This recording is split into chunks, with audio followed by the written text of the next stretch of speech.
On Christmas Eve, we're taking it back to Prohibition.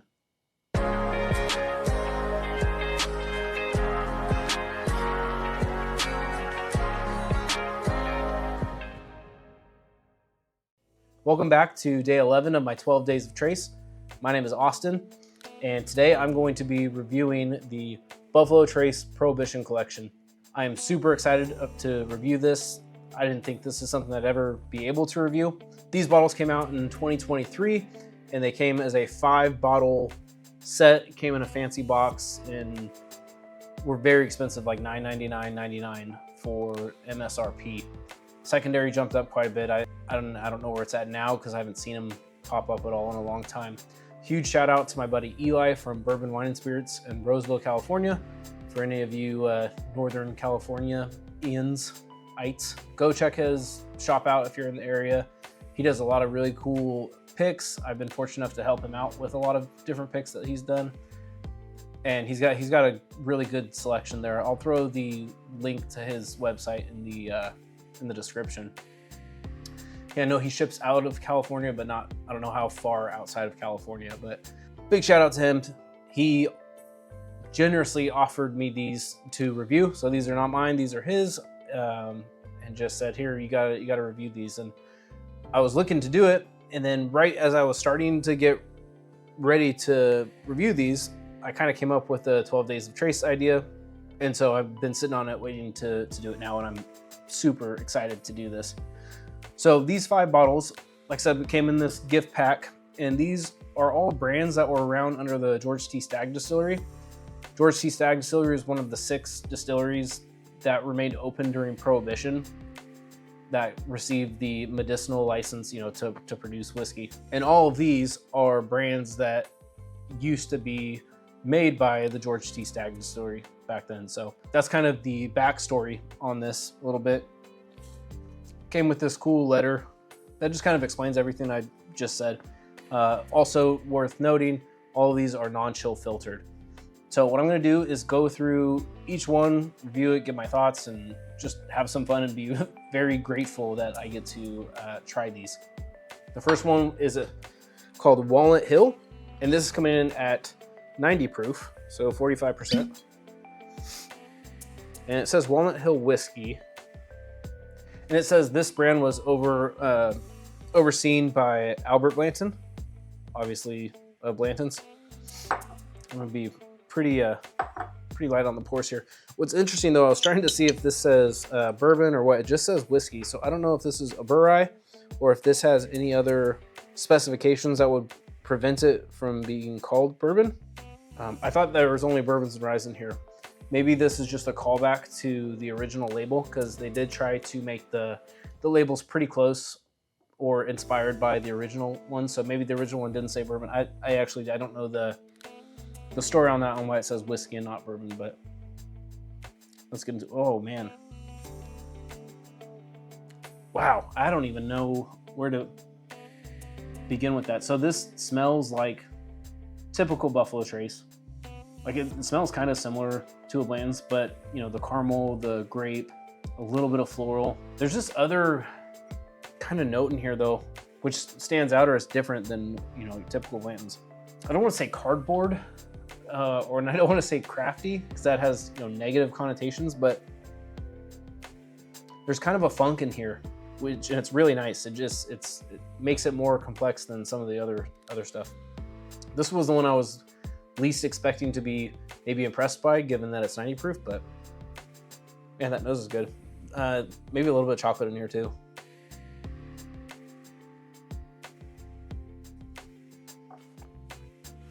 Okay, so yeah, the sweetness, the caramel, the typical Buffalo Trace grape thing is kind of in there, but then it gets pretty floral on the back end, and then baking spice and some earthiness in there too. That's interesting.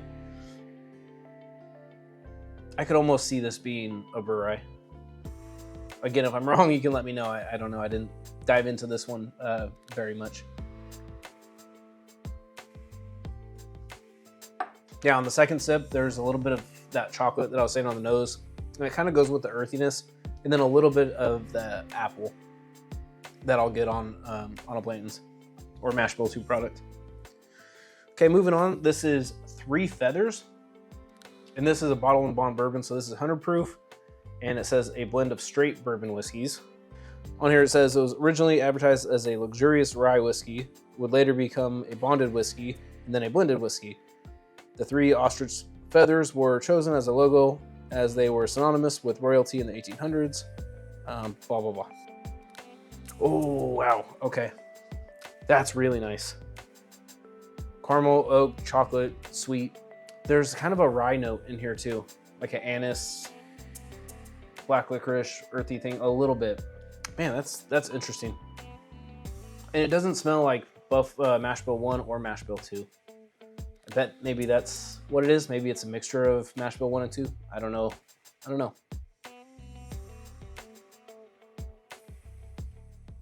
Interesting. Nice baking spice on the finish. Lingers around pretty well for 100 proof. Chocolate, caramel, earthy. I'm even wondering now if this is different mash bills than their typical ones, if they did that as like a one-off thing, because yeah, it doesn't really taste like either mash bill 1 or 2 specifically.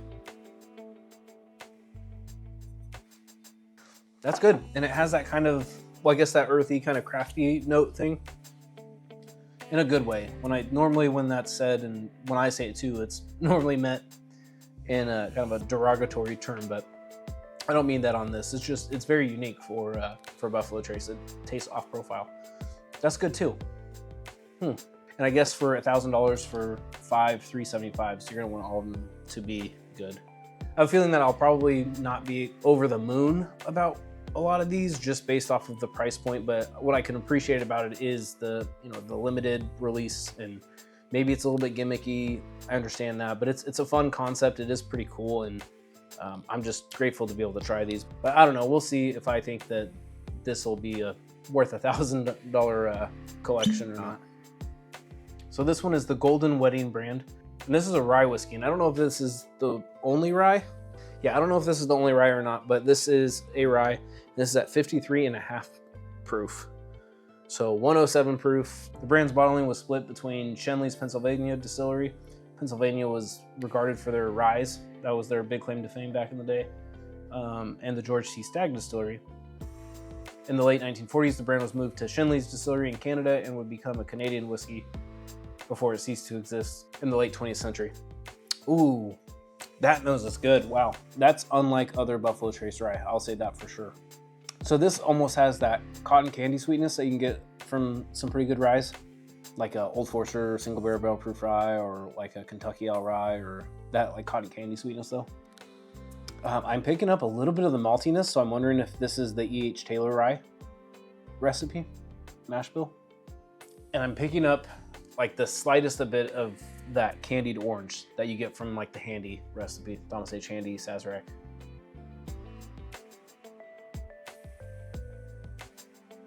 Oh, that drinks a lot closer to Thomas H. Handy than it does the E.H. Taylor stuff, for sure.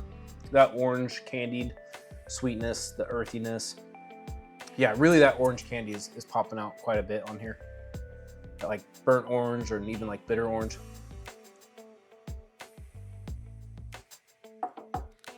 That's really pleasant. That might be my favorite so far. That's really good. And then it lingers for a long time. Yeah, chocolate and orange just really hang out.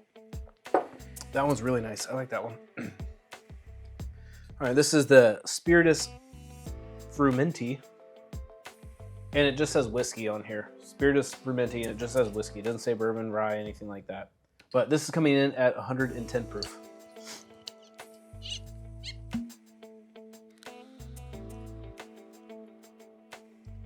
All right, let's get into the Spiritus Frumenti. Say that 5 times fast. If you speak Latin, it's probably not too hard. Ooh. Yeah, chocolate, dark fruit, kind of a perfume note, kind of a grape note. This is almost like a chocolatey Eagle Rare. It's kind of what it's reminding me of. Oh, that's really good. I like that one a lot. That reminds me of a really good Buffalo Trace pick or a good Eagle Rare pick mixed with some of the darker notes of a Stag. It doesn't have like the savory note, the savoriness or the mustiness that Stag sometimes has. And it's also not barrel proof, but that's dark. That's really dark. That's nice. I like that one a lot. Yeah, this has that kind of craft chocolate cardboard thing, again, in a good way. This one might be my favorite so far. I'm glad it doesn't taste just like straight mash bill 1 or whatever. You know, it tastes unique. Yeah, there's this gritty texture to it, which I love. Like the Nesquik or Ovaltine, like the powder, when it doesn't get mixed in all the way and it's like has that gritty texture thing, this has that. That's really nice. I like that one a lot. All right, moving on to the Old Stag. This is the one I'm most looking forward to. I think this is the one that people will all probably say is their favorite for good reason. This is uncut, unfiltered, and this was made in honor of the George T. Stag, is what I was saying on the label. I don't want to read the label on all of them.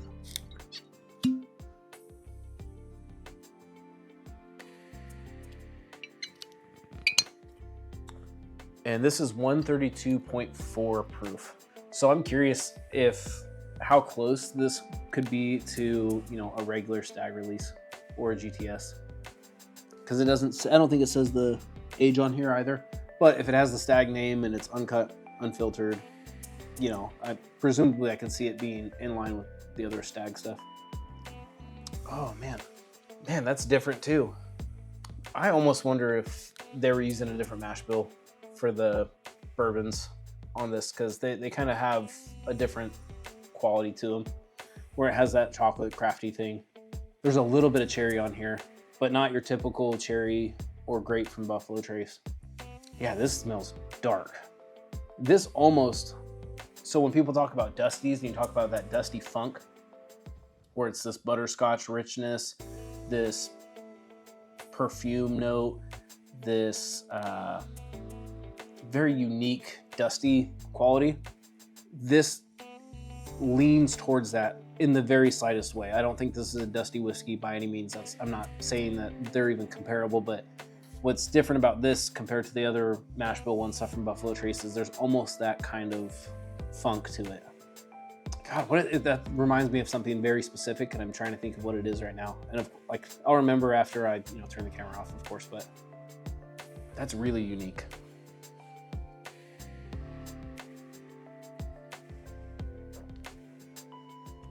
Oh, that's chocolate, that's pancake syrup, that has the same kind of chocolate crafty thing I was talking about on all the others. It tastes a little bit dusty. It almost tastes a little bit kind of like a Willet funk. Not to that extreme, and they're completely different funks, but like kind of in a weird way. Or maybe even like a Frey Ranch funk, if you guys have had Frey Ranch before. Man, that's super unique. That's clearly my favorite of all of these. Probably followed by the Spiritus and Three Feathers, maybe. Yeah, just dark caramels, chocolate, funk, butterscotch, maple syrup. Like this one's really special. Man, I wish people would sell these by themselves, because I'd probably try and grab one of those. So that brings me to the question, like, is this worth it? I think at MSRP, if I was able to walk into a store and grab one at MSRP and crack open on special occasions or with, really big whiskey nerds that'll appreciate it, like for sure, I think I would. I don't think I'd go and spend whatever secondary is. Like, I don't think I'd pay a penny more than MSRP for this, but if I had the opportunity, would I pass on it? I think it'd be hard for me to say I'd pass on it just because the nerd in me really wants it and thinks it's cool. Yeah, that's kind of where I land on that. MSRP, I'd grab it. If people are buying it just to drink it and not appreciate it, then they probably won't think the value's there. But I mean, you're still getting 2.5 bottles out of it. So I don't know. I would like to have one of these. I don't think I ever will, and that's completely okay. I'm just super grateful that Eli, thank you again for letting me borrow this. That's awesome. And Merry Christmas Eve. I'm going to wrap this up here. Tomorrow is going to be the final day of my 12 days of Trace. Looking forward to that one. That one's going to be really fun. So check back tomorrow. It's going to be a good one. As always, the bourbon experience is all about good pours and great times with whoever you're with. whiskey's meant to be enjoyed, so crack those bottles. Cheers.